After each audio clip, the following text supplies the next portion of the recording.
Monoteísmo. É de conhecimento geral que a Torá propaga a concepção monoteísta da divindade. O monoteísmo de Israel consiste na visão de que a divindade é uma e única. Quer dizer, o que foi revelado a Israel sobre a divindade é que este ser é uma entidade incorpórea, não física e, portanto, indivisível. Nenhum atributo físico humano lhe pode ser literalmente aplicado. Esta divindade é um ser além da capacidade humana de compreensão. Portanto, tudo o que se sabe sobre este ser foi o que ele mesmo revelou por meio do fenômeno conhecido como nevoá, interpretação, profecia, e especialmente pela revelação pública da Torá. Foram destas revelações que os sábios de Israel concluíram que a divindade que se revelou a Israel é uma entidade incorpórea, sem corpo, portanto não física, indivisível e incomparável a quaisquer forma material existente. Ora, a partir disso, supor que haja pluralidade na divindade não veio do conhecimento revelado, bem como não advém das próprias escrituras hebraicas, mas de suposições externas por sobre os textos judaicos. Estas suposições e reinterpretações dos textos judaicos por pensadores de culturas alheias, e não raro rivais à judaica, deram origem tanto ao conceito da Trindade como a outras concepções que não encontram lugar no pensamento judaico. Que outros povos tinham visões distintas da divindade não é em si o problema. O problema é que tais pensadores alegam que foi Yeshua, o Mashiach de Israel, e os seus discípulos que lhe inspiraram a tais conclusões. Para tanto, descaracterizaram tudo o que judaico havia nas escrituras e nas palavras e ensinos de Yeshua e aplicaram linhas de raciocínios típicas do antigo paganismo familiar na cultura greco-romana para então justificar suas posturas e assim ensinar aos povos sobre a nova religião sem grandes choques culturais. Inventaram uma nova religião aonde, ao invés do Deus hebreu ser cultuado, o que sujeitaria os povos à teologia rabínica, ou pelo menos incitaria o estudo da tradição judaica, Yeshua é cultuado, cuja versão estava em poder da nova religião, com sua nascente teologia e tradição própria. E nada disso era novidade. Esta foi uma atitude típica de idólatras, como está escrito em Atos dos Emissários, Apóstolos 14, versículo 11. As multidões, vendo o que Paulo fizera, levantaram a voz, dizendo em língua lacaônica: fizeram-se os deuses semelhantes aos homens e desceram até nós. Os idólatras, maravilhados com os fenômenos da divindade, por meio de Paulo, imaginaram, em sua ignorância, que ele e Barnabé, eram deuses em forma humana que desceram do céu. Esta é a exata reação dos idólatras ao considerar os atos de Yeshua, lhe prestando culto hoje em dia. Imagine então o quão este conceito era familiar na época primordial, quando o cristianismo começou a ser propagado. Porém, esta teoria idólatra sobre a divindade não se verifica nas Escrituras, pois que, se concluímos que a divindade que se revelou a Israel não é um ser físico, logo, não está sujeita a atribuições físicas, como forma, lugar e quantidade. Israel desenvolveu, bem mais tarde, uma teologia similar à greco-romana, onde Deus era imaginado como um ser físico, e isso levou os pensadores cristãos a entender como algo óbvio que a encarnação de Deus fazia todo sentido. Apenas com o avanço na compreensão da revelação que se aprendeu então, o ser primeiro responsável pela existência de tudo não pode ser humano, não sendo fruto da imaginação humana, não pode estar sujeito a teologias e suas contradições impossíveis. Então, embora a Escritura use, para finalidade didática, antropomorfismos em sua linguagem, por exemplo, mão de Deus, pés de Deus, olhos de Deus, etc., isso não implica que tais termos se aplicam literalmente à divindade, que é acima e é além do que é físico. Mas, para a mentalidade de muitos judeus foi assim, até a Idade Média. tal como foi a dos idólatras adeptos, seja do romanismo ou do antigo culto grego. Certamente por estes, tais termos seriam e foram entendidos como descrições de um Deus corpóreo. Por este motivo, por séculos após o período em que tais controvérsias vieram à tona, a Torá não foi transmitida aos gentios, ou sequer disponibilizada a eles, mas apenas para judeus, e através dos sábios de Israel o conhecimento era transmitido, a fim de que pudessem elucidar tais termos entre si. Obviamente, há uma razão para essa didática ser utilizada, mas isso é assunto para um outro estudo. O que deve ficar claro é que a concepção de pluralidade na divindade é de acordo com a literatura clássica judaica e, de bom senso, um desvio daquilo que foi transmitido pela revelação pública de Deus no Sinai, bem como daquilo que foi ensinado pelos profetas de Israel. Yeshua mesmo jamais disse tal coisa. E dentro daquilo que foi de fato transmitido pelos sábios e profetas, a concepção de que a divindade de alguma maneira teria uma forma, no caso humana, é absurda. Ainda que muitos rabinos e pensadores desde a Idade Média defendessem tal postura, hoje ela é insustentável por todas as contradições que suscita. Todos os termos antropomórficos da Escritura servem para elucidar sobre específicas manifestações da divindade. Ninguém que de fato conheça a tradição judaica diria que existe nela algum respaldo dogmático ou opinião católica judaica para tal insanidade, e nem Yeshua ensinou qualquer concepção idólatra, seja a teoria da trindade ou da antropomorfização da divindade.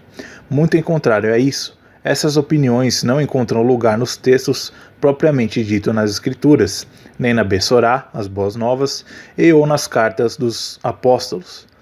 Pelos estudos das Escrituras e do Evangelho do Mashiach, 13 princípios ficam claros. 1. Só há um Deus, Criador de todas as coisas. Esta divindade é una e única, indivisível e incorpórea. Sua unicidade é incomparável a qualquer forma física. 2. A divindade revelou-se publicamente ao povo de Israel no Monte Sinai, outorgou-lhes a Torá e instituiu a interpretação profecia como meio de comunicação com seu povo. Esta divindade comunicou a vinda do Mashiach, que, por sua vez, concedeu a interpretação aos seus emissários e discípulos. 3. Yeshua, Mashiach de Israel, veio para fazer com que todos tivessem acesso à salvação da divindade por meio da Emuná e da Teshuvá, e entregou-se a si mesmo nesta missão, sacrificando-se por amor a Israel e à humanidade, a fim de que todos aqueles que confiassem na divindade, por meio dos seus ensinamentos, fossem salvos. Por isso a divindade ressuscitou Yeshua após 3 dias de sua morte, e ele foi elevado a uma posição de destaque perante Deus e os homens.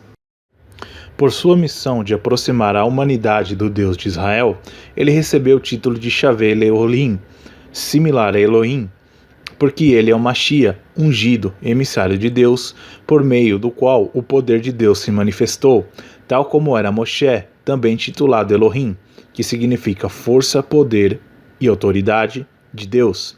Este é o real sentido de ser um Shavé Leolim. A importância do sacrifício do Mashiach no processo de sua missão se dá pelo princípio que a morte do justo expia o pecado da geração. Assim, a morte do Mashiach, filho de Adão, retificou por completo a falta da humanidade, provendo redenção a todos que seguirem seus ensinamentos e voltarem para Deus. 4. Então, o Mashiach foi intitulado Ben Ha-Adam, no sentido de filho de Adão, indicando seu papel na retificação da humanidade em seu relacionamento próximo com Deus, beneficiando tanto Israel como os demais povos.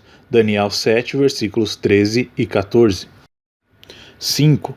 O Mashiach é, pois, o emissário de Deus, e por esta razão, seus primeiros discípulos foram chamados de emissários para anunciar a todos sobre a boa nova da chegada do Mashiach e da salvação da humanidade. 6.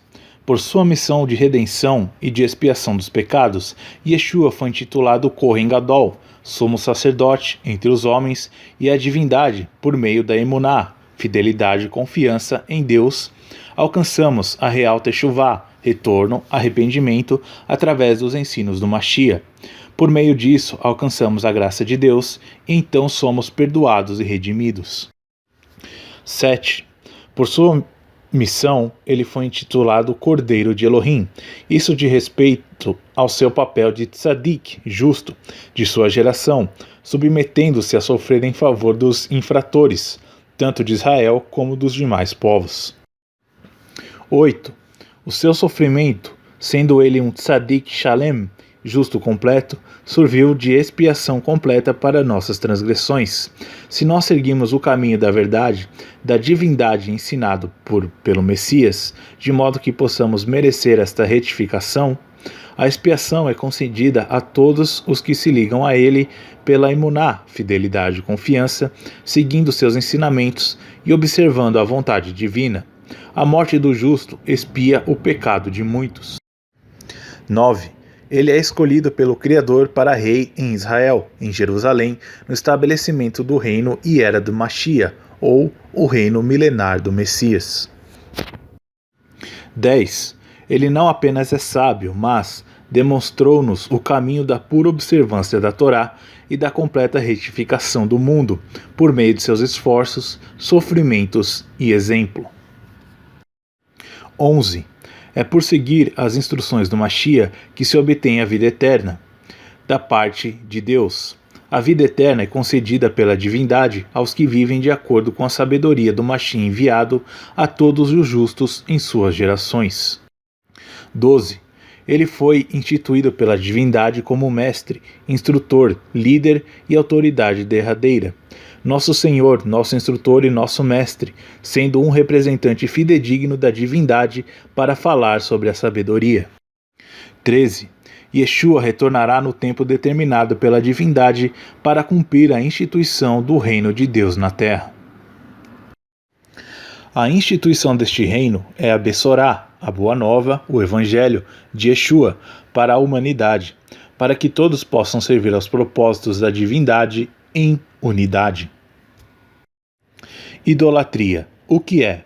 Idolatria é um termo pejorativo que refere-se a um culto de um ídolo e ou qualquer pessoa ou objeto popularmente entendido como imagem de culto, a qual se prestam homenagens tais quais a um deus ou ações consideradas associadas ao culto de uma divindade, tais como louvores, procissões e ofertas. Em suma, é dar honra a formas e objetos criados por artistas para finalidades religiosas. A Torá, os profetas e as escrituras condenam a idolatria em todas as suas formas e manifestações. Em conformidade com estas, os discípulos de Yeshua igualmente condenam tal prática. Comportamentos considerados idólatras e ou potencialmente idólatras podem incluir a criação de um tipo de imagem representando figuras de significância religiosa, como profetas, santos e ou membros de um clero. Também pode incluir a criação de qualquer imagem de pessoas ou animais, bem como o uso de símbolos religiosos e até seculares. Evitar usar imagens por motivos religiosos é chamado de anacronismo. A destruição de imagens religiosas dentro de uma cultura é chamado de iconoclasma. A iconodulia ou iconofilia é postura que defende o uso de imagens para finalidades religiosas. Yeshua e seus discípulos, observantes que eram da Torá, não aprovavam evidentemente tal prática, mas a idolatria de acordo com a Torá tem algumas particularidades dignas de nota. Trabalho serviço estranho é o título da idolatria de acordo com a Torá. Se refere a qualquer prática religiosa que não seja de acordo com as instruções dadas pela própria divindade em sua revelação profética a Israel. Em suma, é quando o ser humano inventa o seu próprio modo de cultuar a divindade. Yeshua esclareceu ainda mais esta questão na resposta à mulher de Shomron, dizendo: Yohanan, João 4, versículos 22 e 23. Vós prostrais ao que não conheceis, nós nos prostramos ao que conhecemos, porque a salvação vem dos judeus. Mas a hora vem, e agora é, em que os verdadeiros servos se prostrarão ao Pai pela rua e pela verdade, porque o Pai procura a tais que assim se prostem. Ishtahavut, prostração referida por Yeshua, consiste no ato de curvar-se no Templo de Jerusalém, um dos atos de culto instituídos pela Torá. Trata-se de um sinal corporal de aceitação e submissão à vontade divina. Na época, este tipo de prostração ritual se distinguia da prostração como cumprimento, feito tanto a pessoas com quem se tivesse grande estima, como a autoridades e figuras importantes em geral. Esta prostração é descrita várias vezes nos evangelhos e confundida por idólatras como se a pessoa que interagia com Yeshua estivesse lhe adorando. Yeshua esclarece para a mulher de Shomron que a disputa entre israelitas e samaritanos sobre o correto lugar de culto era sem sentido, pois o verdadeiro ato de prostrar-se ao Pai, Deus, não é alcançado por causa de um específico lugar. Deus não habita em templos feitos por mãos de homens, Yeshayahu, Isaías 66, versículo 1, mas pela rua e pela verdade, aonde quer que se cumprisse a vontade de Deus. Ora, o termo Rua é uma referência a Ruach HaKodesh, ou inspiração sagrada, vulgarizado como Espírito Santo. Refere-se à manifestação da divindade, e a verdade é sempre uma referência à Torá, a lei divina revelada. O próprio Yeshua deixou isso claro em Mateus 7:21. Nem todo o que me diz, meu Senhor, entrará no reino dos céus, mas aquele que faz a vontade do meu Pai, que estás nos céus. Yeshua estava se referindo à Torá, que é o manifesto da vontade de Deus, o Pai, revelada desde os céus. Portanto, Yeshua jamais declarou que havia outra vontade, outra Torá, a ser obedecida ou que ele ensinaria outra coisa, além da observância da lei de Deus. E a própria Torá fala a respeito do período de Teshuvá, retorno à lei, como está escrito em Devarim, Deuteronômio 30:10. Quando obedeceres a voz do Eterno teu Deus, para guardar seus mandamentos e seus estatutos, registrados nesse livro da Torá, quando te voltares ao Eterno teu Deus de todo o teu coração e de toda a tua alma. O mesmo ocorreu com Yeshua, ao ser questionado sobre como ter a vida eterna em Mateus 19, versículo 17. E eis que se aproximou dele um jovem, e lhe disse: Bom mestre, qual é o bem que, ao fazê-lo, consigo a vida eterna? Respondeu-lhe ele: Por que me perguntas sobre o que é bom? Não há bom a não ser um, que é Deus. Mas, se o que queres é entrar na vida eterna, guarda as mitzvot, os mandamentos. Assim como Yeshua deixou claro, prostrar-se ao Pai, pelo Ruach e pela verdade, implica seguir de fato sua Torá, algo que afasta o homem de toda concepção relacionada ao Avodah Zará, o serviço, trabalho religioso que seja estranho. Portanto, idolatria é realizar um serviço religioso que contradiga os fundamentos da Torá, dos profetas e das Escrituras. Esse é o significado essencial de Avodah Zará, culto estranho. Yeshua, pois, jamais instituiu ou instituiria um ritual, crença ou dogma que fosse contrário ao que a Torá do Pai já havia instituído. Sua missão não era afastar as pessoas do Deus de Israel, mas sim aproximá-las em definitivo, como está escrito em Mateus 5,17. Não penseis que vim destruir a Torá ou os Nevim, profetas. Não vim destruir, mas cumprir. O culto a imagens, seja de personagens bíblicos, ideias bíblicas ou qualquer outro, ou cultuar o Mashiach como se ele fosse Deus, ou cultuar até a manifestação da divindade, a Ruach HaKodesh, inspiração, influência sagrada, como se fosse algo separado da própria divindade, enfim, desviar-se da Torá na revelação de que há um ser primordial, criador de todas as coisas que é, apenas a este ser que se faz serviço religioso, conforme Yeshua e seus discípulos ensinaram. É, por fim, praticar a Avodah Zará, o culto estranho. Nisto consiste a concepção de idolatria de acordo com a Torá e, consequentemente, de acordo com os ensinamentos do Mashiach. A concepção trinitarista, portanto, pode ser classificada como politeísmo, pelo culto aos três deuses distintos, ou monolatria, pelo culto de um desses deuses personificado nos outros. Qualquer que seja a discussão, não será o monoteísmo da Torá e dos profetas, e certamente não é ensinamento de Yeshua e seus discípulos. Trata-se de Avodá Zará, um culto estranho.